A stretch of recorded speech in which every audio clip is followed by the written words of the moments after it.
Hi everyone, welcome back to my channel. ముందుగా మన ఛానల్ని ఫస్ట్ టైం చూస్తున్న వాళ్ళైతే తప్పకుండా సబ్స్క్రైబ్ చేసుకోండి, అలాగే వీడియోని అయితే లైక్ చేయండి. ఓకే ఫ్రెండ్స్, మనం ఈరోజు టాపిక్ ఏంటంటే అసలు టెక్స్ట్ బుక్ ఎలా చదవాలి ఏంటి అనేది విషయం గురించి అయితే తెలుసుకుందాం. ముందుగా మనము టెక్స్ట్ బుక్స్ అనేవి గ్యాదర్ చేస్తుంటాం కదా, ఆ టెక్స్ట్ బుక్ సంబంధించి మనం నేమ్స్ అనేవి ఎలా ఇచ్చుకోవాలి, ఓకేనా? ఫర్ ఎగ్జాంపుల్ మనము 5th క్లాస్ ఈవీఎస్ సంబంధించి చదవాలి అని అనుకుంటున్నాము. ఒక నోట్బుక్ తీసుకోండి, ఈవీఎస్కి సంబంధించి ఒక లాంగ్ నోట్బుక్ అయితే తీసేసుకోండి. అందులో 5th క్లాస్ అని మెన్షన్ చేసి ఈవీఎస్ సబ్జెక్ట్ ఈవీఎస్ కాబట్టి ఈవీఎస్ మెన్షన్ చేసి తప్పకుండా ఏ లెసను, ఆ లెసన్ నేమ్ ఏంటి అనేది ఖచ్చితంగా మెన్షన్ చేయాలండి. లేకుంటే మనము కాలం గడిచే కొద్దీ కన్ఫ్యూజ్ అవుతాం, మర్చిపోతాం. సో ప్రతి ఒక్కరూ ఇవనేవి మెన్షన్ చేయాలి. అలాగే డేట్ కూడా మెన్షన్ చేసుకోండి. ఇక మనము టెక్స్ట్ బుక్స్ అనేవి చదువుతూ ఉంటాం కదా, ఇంపార్టెంట్ పాయింట్స్ అనేవి కొంతమంది అయితే అండర్లైన్ చేస్తూ ఉంటారు. ఆ అండర్లైన్ చేసే అంశాలన్నీ మనం ఇక్కడ నోట్బుక్గా ప్రిపేర్ చేసుకోవాలి. చూడండి, ప్రతి ఒక్క పాయింట్ మిస్ అవ్వకుండా ప్రతి ఒక్కటి.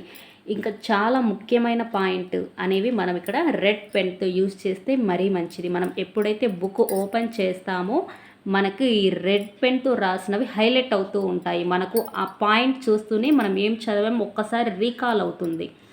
సో మీరు ఫ్రీగా ఉన్నప్పుడల్లా బుక్ని అలా రివైజ్ చేస్తూ ఉంటే ప్రతి ఒక్కటి మనం మళ్ళీ టెక్స్ట్ బుక్ ఓపెన్ చేసి చదవవలసిన అవసరం అయితే అస్సలు ఉండదు.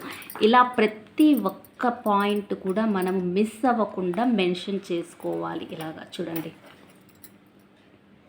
ప్రతి ఒక్కటి ఇలా మెన్షన్ చేసుకోవడం వల్ల మనకి ఎన్నిసార్లు చదివామన్నది కాదండి ఇంపార్టెంట్. మనం ఎన్నిసార్లు చదివినా కూడా ఒక్కసారి మనం రాయడం వల్ల ఎక్కువ రోజులు గుర్తుకుంటుంది.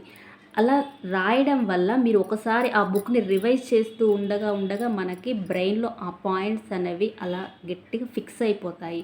సో నోట్బుక్ అనేది రెడీ చేయడం, మనం రాసుకోవడం అనేది చాలా ఇంపార్టెంట్ అనమాట. చాలా యూజ్ అవుతుంది మనకు. డిఎస్సికి వెళ్ళే ముందు రివిజన్కి ఇంకా బాగా ఉపయోగపడుతుంది. మనం టెక్స్ట్ బుక్ మొత్తం చదవాలంటే చాలా టైం పడుతుంది. ఇలా ఎప్పుడైతే మనం ప్రతి ఒక్కటి నోట్బుక్ అనేది ప్రిపేర్ చేసుకుంటామో మనకి రివిజన్కి ఉపయోగపడుతుంది. అలాగే ఇంపార్టెంట్ పాయింట్స్ అన్నీ మనకి ఎక్కువ కాలం గుర్తుండడానికి చాలా బాగా యూజ్ అవుతుంది. చూడండి, మనం ఎప్పుడైతే నోట్బుక్ అలా ఓపెన్ చేస్తూనే మనకు రెడ్ పెన్తో మెయిన్ పాయింట్స్ అన్నీ మనకి కనిపించాలి, హైలైట్ అవ్వాలి. మెయిన్ అక్కడ హైలైట్ అవ్వాలన్నమాట. ఈ చూస్తూనే మనకి, సో మీకు ఈ వర్డ్ చూస్తూనే మీకు ఆ పాయింట్ ఎట్టో గుర్తు రాకుంటే అప్పుడు మొత్తం చదివితే మీకు ఆటోమేటిక్గా రీకాల్ అవుతుంది. సో ఫర్ ఎగ్జాంపుల్ 5th క్లాస్కి ఈవీఎస్ సంబంధించి మీరు 7th లెసన్ చదివారండి, మార్నింగ్ చదివారు, రాసేశారు కదా. నైట్ ఒక్కసారి పనుకుండే ముందు బిఫోర్ బెడ్ ఒకసారి రివిజన్ చేయండి. ఒకసారి అలా పేపర్లు తిప్పేయండి, అంతే. మీకు రివిజన్ అనేది కంప్లీట్ అయిపోయింది. అలా వదిలేశారనుకో మళ్ళీ ఫస్ట్ నుంచి చదవాల్సిన పరిస్థితి అయితే వస్తుంది. సో అటువంటి పరిస్థితి లేకుండా ఒకసారి మీరు ఫ్రీగా ఉన్న టైంలో అలా ఈ బుక్స్ అనేవి అలా రివిజన్ చేయండి. వన్స్ ఒక్కసారి మీరు 5th క్లాస్ సంబంధించి ఈవీఎస్ మొత్తం చదివేశారనుకోండి, టెక్స్ట్ బుక్తో ఇంకా మనకి ఎటువంటి అవసరం ఉండదు. ఈ నోట్బుక్కే అనమాట మనకి మహాగ్రంథం లాంటిది. సో ఇంకా ఏ మెటీరియల్ పనికిరాదు, ఎందుకంటే ఇది మీరు చదివారు. ఏమేమి ఇంపార్టెంట్ పాయింట్స్ ఏమేమి ఉన్నాయో ప్రతి ఒక్కటి మీరు ఇందులో మెన్షన్ చేశారు. సో ఇక మనకి ఎటువంటి మెటీరియల్తో పని లేదు, ఓకేనా ఫ్రెండ్స్? ఇదే మీరు చదువుతూ రివిజన్ చేస్తూ ఉండండి. ఈ బుక్ ఇంకా ఏ బుక్ పట్టద్దండి. మీకు ఏదైనా డౌట్ వస్తే టెక్స్ట్ బుక్ ఓపెన్ చేయండి, అంతేకాని మీరు ఎటువంటి మెటీరియల్తో మీకు పని లేదు, ఓకేనా ఫ్రెండ్స్? ఇన్ కేస్ మీకు టైం లేదు అనుకుంటే అది వేరే విషయం. మీకు టైం ఉంది ఇప్పుడు. సో ప్రతి ఒక్కటి కూలంకషంగా బాగా చదువుకోవచ్చు. ప్రతి ఒక్కటి నోట్బుక్ అనేది ఇలా ప్రిపేర్ చేసుకోండి. అలాగే వన్స్ ఒకసారి మీకు 7th లెసన్ మొత్తం కంప్లీట్ అయిపోయింది అనుకున్నప్పుడు లాస్ట్లో ఒక 2 పేపర్స్ అనేవి వదిలేసి నెక్స్ట్ లెసన్ కంటిన్యూ చేయండి. ఈ 2 పేపర్స్ అనేవి ఎందుకు వదిలేయమంటున్నాను అంటే, మనకి టెక్స్ట్ బుక్ లెసన్ అంతా కంప్లీట్ అయిపోయిన తర్వాత లాస్ట్లో మనకి బిట్స్ అనేవి ఉంటాయి. పిల్లలకి చేయడానికి బిట్స్ అనేవి ఉంటాయి.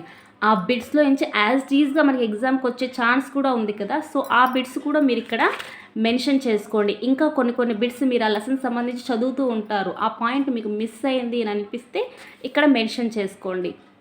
అలాగే మనకి టెక్స్ట్ బుక్ లాస్ట్లో బిట్స్ ఉంటాయి కదా, లెసన్ కంప్లీట్ అవుతూనే మనకి లాస్ట్లో బిట్స్ అనేవి ఉంటాయి. సో అవి కూడా ఇక్కడ రాసుకోవడం వల్ల అవి మనకి ఎగ్జామ్లో ఖచ్చితంగా వచ్చే ఛాన్స్ ఉంది. అందుకని లాస్ట్లో 2 పేపర్స్ అనేవి లీవ్ చేయమని చెప్తున్నాను.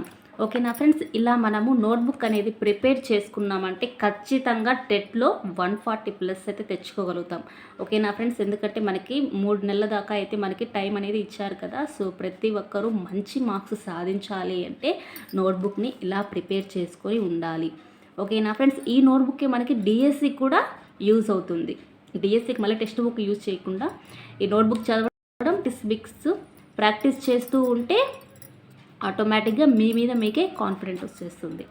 ఓకేనా ఫ్రెండ్స్, ఈ వీడియో నచ్చినట్లయితే తప్పకుండా వీడియోని అయితే లైక్ చేయండి, అలాగే షేర్ చేయండి, తప్పకుండా సబ్స్క్రైబ్ చేసుకోండి friends. Thank you for watching.